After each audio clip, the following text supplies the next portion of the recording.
हिंदुस्तान में आज नजर नहीं आया ईद का चांद। अब 25 मई को होगी ईद। लखनऊ में मरकजी शिया चांद कमेटी के मौलाना सैफ हैदर ने भी किया ऐलान, 25 मई को ही मनाई जाएगी ईद। इसके अलावा चांद कमेटी फरंगी महल का भी ऐलान। जामा मस्जिद के शाही इमाम सैयद अहमद बुखारी का भी ऐलान, 25 मई को सोशल डिस्टेंसिंग के साथ घरों में ही मनाई जाएगी ईद। शहर काजी मुजफ्फरनगर ने भी किया ऐलान। लॉकडाउन में पूरी तरह से बंद जिला एवं सत्र न्यायालयों को भी खोलने की जा रही है तैयारी। आज दिन पर जनपद मुजफ्फरनगर की जिला कचहरी के अंदर न्यायालय को किया जा रहा है सैनिटाइज। जिला एवं सत्र न्यायालय जनपद मुजफ्फरनगर में आज दिन भर चलता रहा सैनिटाइजर कार्य। सब कुछ सही रहा तो 26 मई से खुल सकती है जनपद मुजफ्फरनगर की अदालतें। जनपद मुजफ्फरनगर जिला एवं सत्र न्यायाधीश राजीव शर्मा द्वारा दिए गए निर्देश, सोशल डिस्टेंसिंग, मास्क और सैनिटाइजेशन का खास ख्याल रखा जाएगा। दांतों आज जनपद मुजफ्फरनगर में स्पेशल श्रमिक ट्रेन श्रमिकों को लेकर पहुंची। 1045 श्रमिक जनपद मुजफ्फरनगर विशेष ट्रेन से पहुंचे। श्रमिक ट्रेन आने से पूर्व ही जिला एवं पुलिस प्रशासन द्वारा विशेष की गई थी व्यवस्था। स्वच्छ भारत मिशन के जनपद मुजफ्फरनगर प्रमुख जसविंदर लक्की द्वारा भी विशेष व्यवस्था। रेलवे स्टेशन पर सभी की गई जांच, खास ख्याल रखा गया। श्रमिकों और कर्मचारियों की हुई थर्मल स्क्रीनिंग, विशेष की गई व्यवस्था।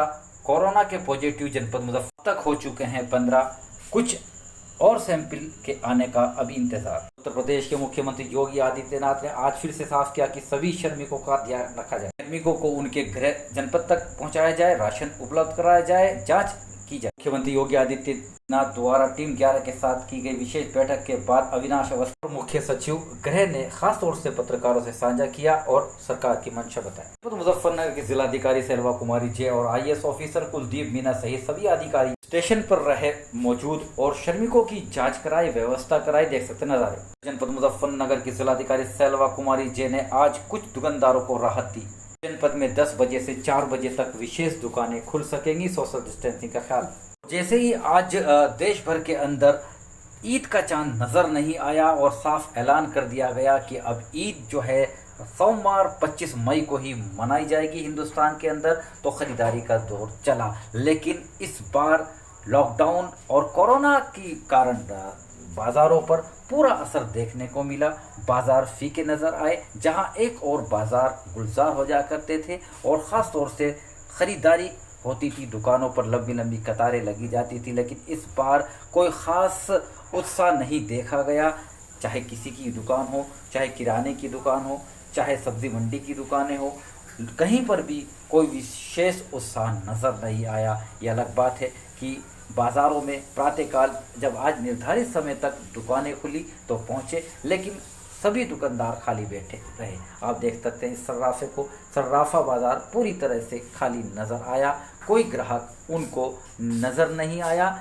और इसके अलावा भी चाहे वो मिठाई की दुकान हो, वहाँ पर भी ग्राहकों की इंतज़ार होती रही, लेकिन कोई ग्राहक नहीं आया। बाज़ार में इक्का दुक्का और सोशल डिस्टेंसिंग के साथ ही बाज़ार में खरीदार पहुंचे। जूतों की दुकान पर भी भीड़ नज़र नहीं आई, जबकि ईद का ऐलान होते हुए, चांद का ऐलान होते ही ईद की तैयारियों में देर तक काफ़ी खरीदारी देखी जाती थी। ये जनपद मुजफ्फरनगर की तहसील जानसठ के नज़ारे हैं। तहसील जानसठ के मार्केट को मैं आपसे रूबरू करा रहा हूँ, जहाँ पर चाहे रेडीमेड की दुकान हो, चाहे कपड़े की दुकान हो, बहुत कम ही ख़ास तौर से आज बाज़ारों में बिक्री हो पाई। दुकानदारों का कहना था कि एक तो कोरोना की मार है, दूसरे ख़ास तौर से उलेमा हजरात द्वारा भी ये अपील इस बार की गई है कि कोरोना के खतरे को देखते हुए और इस बार ईद भी क्योंकि घरों पर ही मनाई जा रही है, तो ऐसे में कोई ख़रीदारी ना की जाए।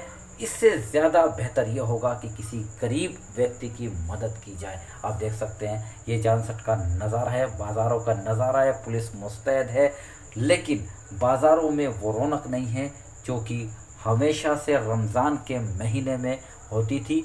और देख सकते हैं तस्वीरें कि आम जन पूरी तरह से एक साधारण तरह से ही नज़र आया।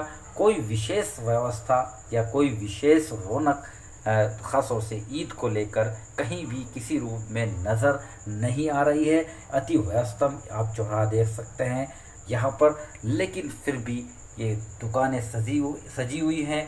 बाज़ारों के अंदर फलों के ठेले भी लगे हुए हैं, लेकिन फिर भी आप देख सकते हैं, चाहे वो जूते सही करने वाले मोची हो या फलों के विक्रेता हो, सभी जगह ख़ास तौर से खाली नज़र आए हैं। टेलर मास्टर को देख सकते हैं या किसी भी फल वालों को देख सकते हैं।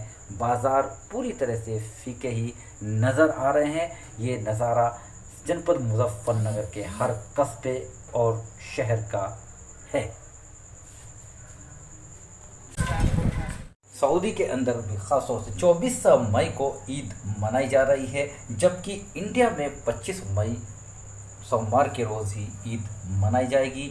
दुकानें खुली हुई हैं, लेकिन दुकानों पर ख़रीदारी पूरी तरह से नहीं देखी जा सकती है। अपनी कार्यशैली के लिए हमेशा से लोकप्रियता हासिल करने वाले जनपद गाज़ियाबाद के ज़िलाधिकारी अजय शंकर पांडे कुछ ना कुछ अपनी अनूठी पहल करते रहते हैं। इस बार उन्होंने बाज़ार खोलने की व्यवस्था दी है, लेकिन उन्होंने स्पष्ट निर्देश दिए हैं कि एक दिन खोलकर सभी को अपनी तैयारी करनी होगी, सैनिटाइजेशन करना होगा। ये सुनाते हैं उन्हीं की ज़बानी क्या कहा उन्होंने अजय शंकर पांडे ज़िलाधिकारी गाज़ियाबाद। बाजार के खुलने के दिन तय कर दिए गए हैं जो अल्टरनेट डेज पर खुलेंगे, लेकिन विधिवत व्यापारिक गतिविधियां शुरू हों उसके लिए ज़रूरी था कि लॉकडाउन के कारण जो दुकानें इतने दिनों से बंद पड़ी हुई थी उन्हें साफ सुथरा कर लिया जाए, वहाँ जो स्टॉक है उसे सुव्यवस्थित कर लिया जाए और दुकान में रखे हुए कुछ आइटम अगर खराब हो गए हों तो उनका डिस्पोजल हो जाए। इसलिए ये निर्देशित किया गया और ये मत स्थिर किया गया कि व्यापारिक गतिविधियां शुरू करने से पहले पूरी बाजार के जो दुकानदार हैं एक एक दिन अपनी दुकानों की सफाई कर लें, उसको सैनिटाइज कर लें, वहाँ पर कोरोना प्रोटोकॉल के हिसाब से सोशल डिस्टेंसिंग की व्यवस्था कर लें ताकि किसी ग्राहक को वहाँ आने पर संक्रमण से बचाया जा सके और दुकानदार स्वयं भी संक्रमण से दूर रहे। इस संबंध में नगर निगम को भी हमने निर्देश दिया है कि जहाँ जहाँ बाजार खुलने जा रहे हैं वहाँ पर वो डेंस सैनिटाइजेशन की कार्रवाई सुनिश्चित कराएं ताकि किसी तरह की असुविधा किसी को न होने पाए। इस बार विगत वर्ष की भांति ईदगाह में नहीं होगी नमाज और रखा जाए सोशल डिस्टेंसिंग का खास ख्याल, घरों पे ही अदा होगी इस बार ईद की नमाज। ना होगी भीड़ जमा, ना बच्चों की होगी खरीदारी। कैसे पढ़ेंगे नमाज, आइए सुनवाते हैं। अस्सलाम वालेकुम। उम्मीद है आप सबके रोजे बहुत अच्छे से गुजरे होंगे, फैमिली के साथ सुकून से गुजरे होंगे। अब वक्त आया है ईद का, जो रब की तरफ से गिफ्ट रहती है। लॉकडाउन का ज़माना है, कोरोना वायरस का ज़माना है, भीड़ इकट्ठा करने को मना किया गया है, तो आप ईद की नमाज घर में पढ़ सकते हैं। ये बहुत ही एक्स्ट्रा ऑर्डिनरी सर्कमस्टांसिस है इस वजह से, लेकिन आप ईद की नमाज ना छोड़ें और घर में पढ़ें। इस्लाम के 4 स्कूल ऑफ थॉट से अगर जो भी स्कूल ऑफ थॉट्स के हिसाब से अगर आप घर में ईद की नमाज और खुतबा नहीं पढ़ सकते, ये अलग बात है। ये वीडियो उन लोगों के लिए जिनको घर में ईद की नमाज पढ़नी है। बहुत सिंपल है। ईद की नमाज और जो बाकी की नमाजें रहती है उसमें सिर्फ इतना फ़र्क रहता है कि ईद की नमाज में 6 ज़ायद तकबीरें रहती है। आपने ईद की नमाज की नीयत बांधी, आपने सना पढ़ी, सना पढ़ने के बाद आपको अपने हाथ कान की तरफ ले जाने, अल्लाह अकबर कहना है, हाथ छोड़ देने। कान की तरफ ले जाना है, अल्लाह अकबर कहना है, हाथ छोड़ देने। कान की तरफ ले जाना है, अल्लाह अकबर कहना है और फिर आप अपने हाथ बांध दीजिए। और उसके बाद अलहम्दुलिल्लाह की सूरत पढ़े, एक और सूरत पढ़ के रुकू में जाए। रुकू में जाने के बाद जिस तरह से आप सजदे में जाते हैं, जिस तरह से पहली रकात ख़त्म करते हैं, बिल्कुल उसी तरह से ख़त्म करें। उसके बाद जब आप दूसरी रकात में खड़े हो जाते तो पहले से ही आप अपने हाथ बांध देंगे। अलहम्दुलिल्लाह की सूरत पढ़ेंगे, उसके बाद दूसरी सूरह पढ़ेंगे, चाहे वो कुल की सूरह क्यों ना आती हो। उसके बाद आप अपने हाथ कान की तरफ ले जाके अल्लाह अकबर कहेंगे, हाथ छोड़ देंगे, अल्लाह अकबर कहेंगे, हाथ छोड़ देंगे, अल्लाह अकबर कहेंगे, हाथ छोड़ देंगे। चौथी मर्तबा जब आप अल्लाह अकबर कहेंगे तब आप सीधा रुकू में जाएंगे। रुकू में जाने के बाद खड़े होने के बाद जिस तरह से आप सजदे में जाके जिस तरह से आप अपनी बाकी नमाजें ख़त्म करते हैं, बिल्कुल उसी तरह नमाज ख़त्म करके सलाम फिराएंगे। ये आपकी ईद की नमाज हो गई। उसके बाद खुतबे की बात आती है। देखिए, खुतबा जुमा की नमाज में नमाज से पहले होता है और ईद की नमाज में नमाज के बाद होता है। बहुत सिंपल, अगर आपको खुतबा पढ़ना है तो बहुत सिंपल मैं खुतबा आपको बताऊंगा। आप खड़े हो जाए, उसके बाद आप तकबीर पढ़े, अल्लाहु अकबर, अल्लाहु अकबर, ला इलाहा इल्लल्लाहु वल्लाहु अकबर, अल्लाहु अकबर वलिल्लाहिल हम्द। ये पढ़ लिया आपने। उसके बाद अलहम्दुलिल्लाह की सूरत पढ़ी, उसके बाद आप बैठ गए। ये आपका पहला खुतबा ख़त्म। थोड़ी देर के बाद आप खड़े हो जाइए, उसके बाद फिर तकबीर पढ़े, अल्लाहु अकबर, अल्लाहु अकबर। उसके बाद आप कोई भी एक दुरूद शरीफ, जो भी दुरूद शरीफ आपको आता है वो पढ़े। उसके बाद रब्बना आतिना फिद दुनिया हसनतम व फिल आखिरति हसनतम व क़िना अज़ाबन्नार पढ़े। ये आपका दूसरा खुतबा भी हो गया। इसी तरह से आप ईद की नमाज भी घर में पढ़ सकते हो और खुतबा भी और सवाब भी पूरी तरह से कमा सकते हैं। ईद मुबारक आप सबको। क्योंकि देश पर कोरोना का खतरा अभी मंडरा रहा है, अभी ज़रूरत है एहतियात की। प्रधानमंत्री, उत्तर प्रदेश के मुख्यमंत्री और सभी प्रशासन की खास अपील, मुस्लिम धार्मिक गुरुओं की भी साथ में है अपील कि घरों पर ही करें नमाज ईद का एहतमाम। तो प्लीज़ घर पर नमाज पढ़िएगा और लॉकडाउन और सोशल डिस्टेंसिंग का खास ख्याल रखिएगा। मेरी ओर से सभी को ईद की मुबारकबाद। कोरोना को हराना है। बने रहिएगा मेरे साथ। आरिफ शीश, मेरे चीफ एडिटर बार और bench news in today Lucknow.